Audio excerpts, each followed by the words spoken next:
What's going on, Soul Nation? Ginger Prime here with the Diablo 4 quarterly update for June 25th, 2020. Having gone hands-on with this game a bunch at the latest BlizzCon, I honestly can say I am very impressed by this game so far, and they've already confirmed controller play and more things that I'm just absolutely dying for in this next Diablo game.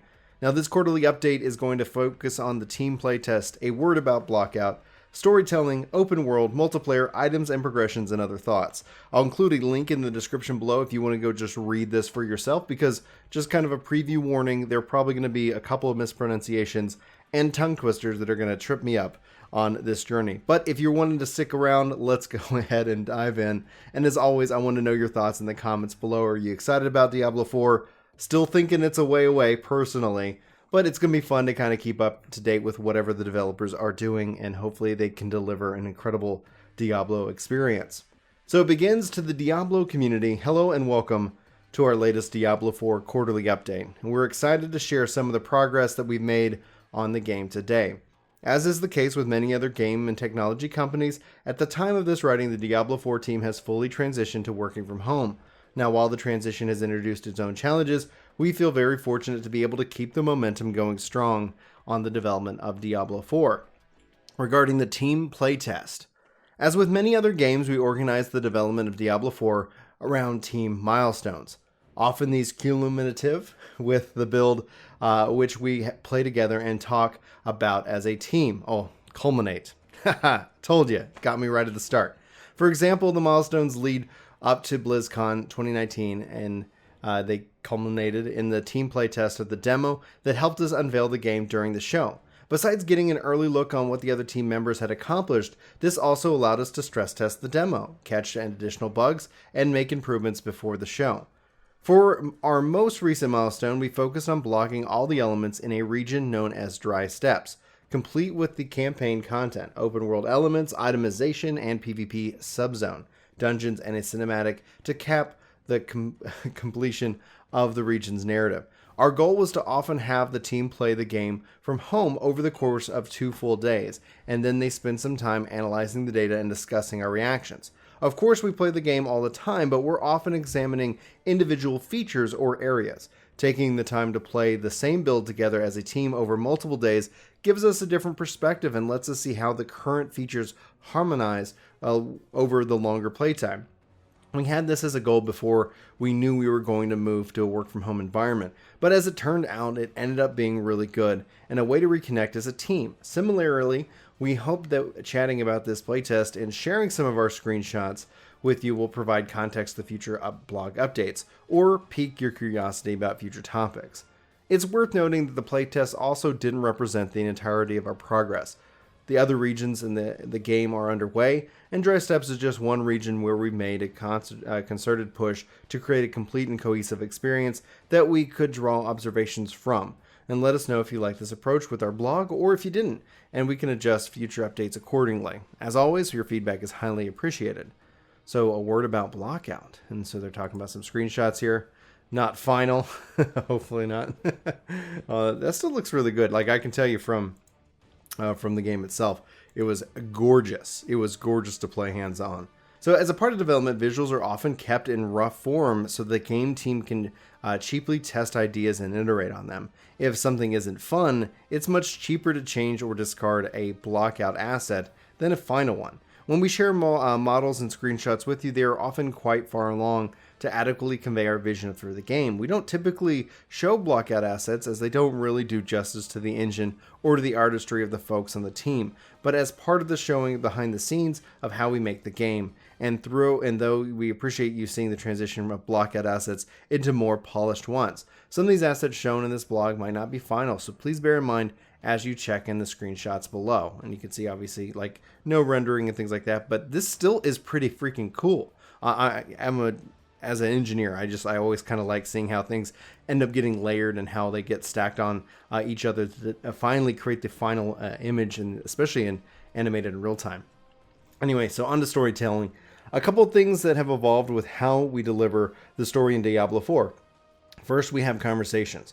In D3, we relied on UI panes with the character name and portrait, We're experimenting with a mix of tool-generated and manually choreographed cameras to tackle conversations. For example, interactions with NPCs, we'll bring the camera in closer to the characters, while still maintaining an overall isometric feel. And we'll use a library of animations to deliver the general gist of the conversations. For more complex conversations, we like to take a similar camera approach, but here the characters' movements and animations are more deliberately handcrafted, and this lets us deliver story moments that are complex while keeping you in the world as much as possible. And here's a shot of one such interaction. Man, that's freaking cool. All right, now that I know it's it's another tab. So the second storytelling method that we're developing is a real-time cutscene, or RTCs. Here we grab your camera and treat the storytelling more like a movie. So we're reserving this technique for more important story moments. Having these be real-time has great advantages. We can show your character with their currently equipped armor as part of the scene, for example. But we can also display them as your current resolution and also with your current enabled graphic settings, so they may end up feeling a little bit more seamless and a little bit more, part of the game.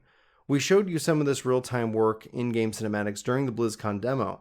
Our cinematics engine team has made a lot of improvements since then, so we're excited to finally to see a fully produced cinematic serve as the climax to the Dry Steppes experience, and the team is not disappointed. Here's a screenshot grab of what that story cinematic folk have been given, so they go ahead to share with you, so we shouldn't spoil any of the details to come. It's really impressive if you think about it, that's especially all in engine and what they're doing and what they're trying to talk about. All right, so let's talk about the open world. One of the main new features that we're bringing to the Diablo series is the open world of Sanctuary. So while you can concentrate on the story campaign and work through that, we have a variety of open world systems and pieces of content that you are also discovering along the way. If you want to take a break from the main campaign and go exploring, crafting, or PvPing, you're free to do so. During the playtest, we saw this variability in action quite a bit, and on average playthrough, team members took several hours to complete the campaign content for the region. But those who were focused only on the story finished the arc in less than half the average time, and were, of course, able to do the side content after that. We think that the ability to approach the game in a different mix and match story and side content tailored to your own appetite will make playing and replaying the campaign more enjoyable than it has been in previous ARPGs. While we have many open world activities such as crafting, events, world PvP, and side quests, perhaps the most popular open world feature was camps. These were locations of importance that have been overrun by enemies, which once cleansed turned into friendly outposts with NPCs, and a waypoint location. While there is such a backstory to each camp, most of the storytelling is visuals and quests that don't directly send you to them. For example, one of the camps in the zone was a town afflicted by a curse that had turned villagers into piles of salt. Another was a crypt haunted by the spirit that possesses the bodies of various undead, jumping from skeleton to skeleton until you defeat him. We actually dug the impact of seeing the world change as you reclaim a small piece of Sanctuary and bring hope back to its common folk. We look forward to the open world designers showing you more about this feature in the future. Man, this is getting me excited. I really have always enjoyed Diablo, and the one weakness I think it's had, and this isn't its own fault, but when you have it on console and you have it on PC and the two can't play together, if they bring crossplay into this aspect, into Diablo 4 from day one, it's going to be a game changer. That's just my personal opinion, but I'm excited. Anyway, they continue. Finally, mounts were another thing, and they could obtain during the playthrough. We really liked how the open world interacts with mounts, and you could get your objectives more quickly without trivializing travel or combat. Itemizations or mounts are also opened up a new axis of progression. One of my favorite things about the mounts was customizing it by attaching a trophy to the saddle and a signal to other players an obscure challenge in that zone that I had completed. Of course, there was more work to be done on mounts, for example, on navigation and tuning, and this currently is too easy to get stuck in stray pieces of collision or to get dismounted by a random enemy projectile. These are all things that are just going to get better the more we play and tune in the future. Now, regarding multiplayer, fine-tuning the right approach to multiplayer in Diablo 4 has been challenging.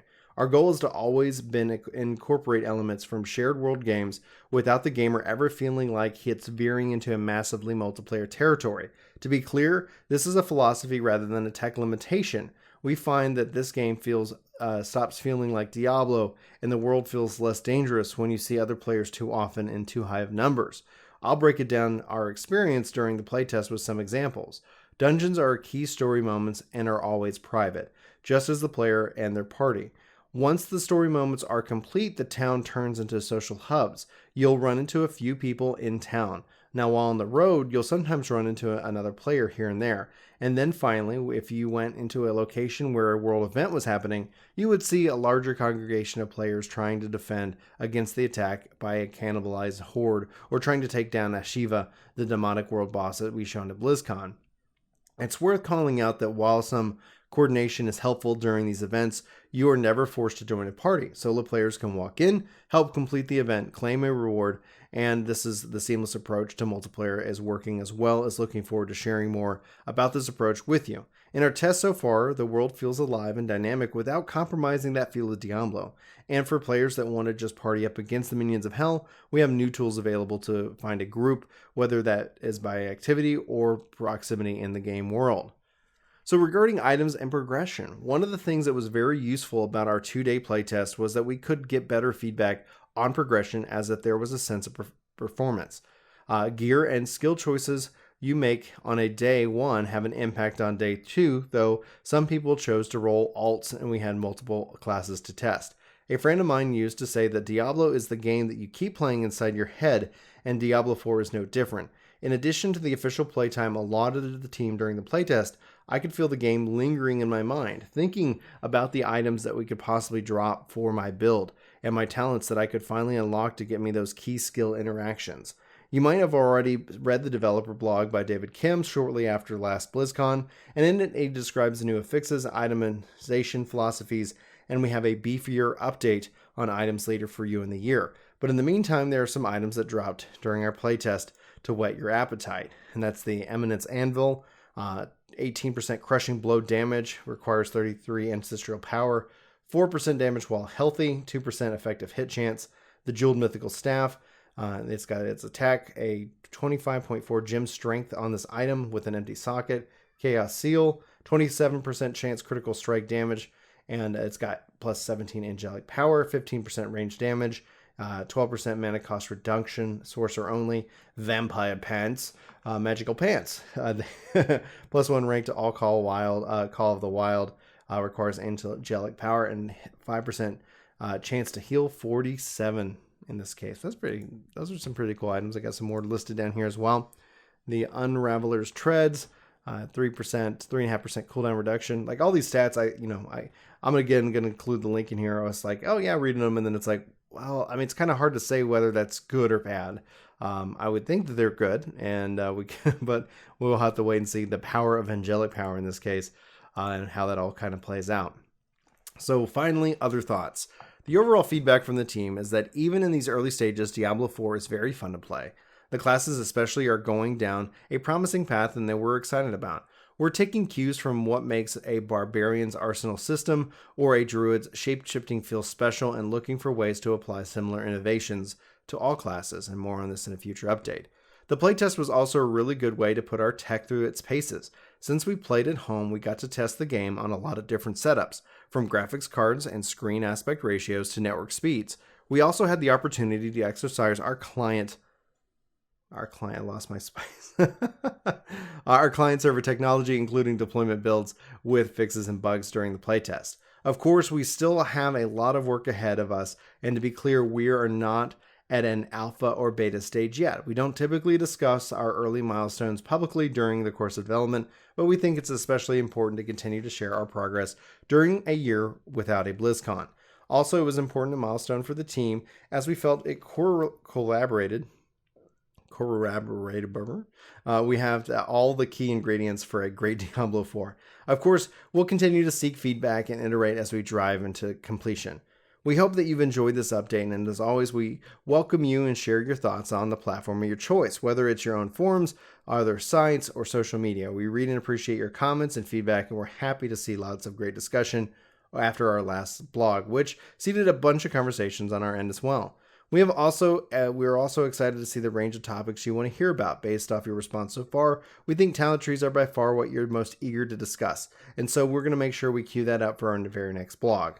items continue to be a popular topic, and that's always also a lot of interest in music. And we're shooting to have more updates around those topics later this year. Let us know how that sounds. And thank you for taking your time to read or listen to this update. And we wanted to share more with Sanctuary with you.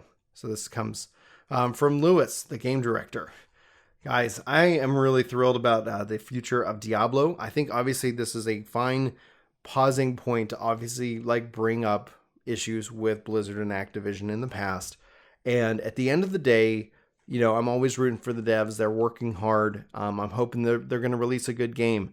I think as a community, we should always make sure we push back when we can and voice our concerns and frustrations. But at the end of the day, I still want Diablo to be, especially Diablo 4, to be an amazing game. What I played at BlizzCon was incredible, and it was so early on that I just cannot wait to see how it all comes together and meshes, etc. I still think this game's a while away, but if you guys like this video, let me know if you want me to talk more about Diablo here on the channel as it gears up, and we probably wait till maybe 2021 or beyond. We'll keep posting updates as long as you guys are interested in it, but you'll let me know one way or the other. Thank you so much for watching. I hope you guys are having a fantastic day, and I'll talk to you soon. Take care. Thanks for watching this video. I hope you enjoyed. This video is sponsored by me. If you guys like podcast and long form content, I hope you check out Ginger Gaming Radio. Link will be in the description of this video below. So if you're still watching this video, thank you, and check out the new channel for more content, and hopefully you enjoy. Thank you.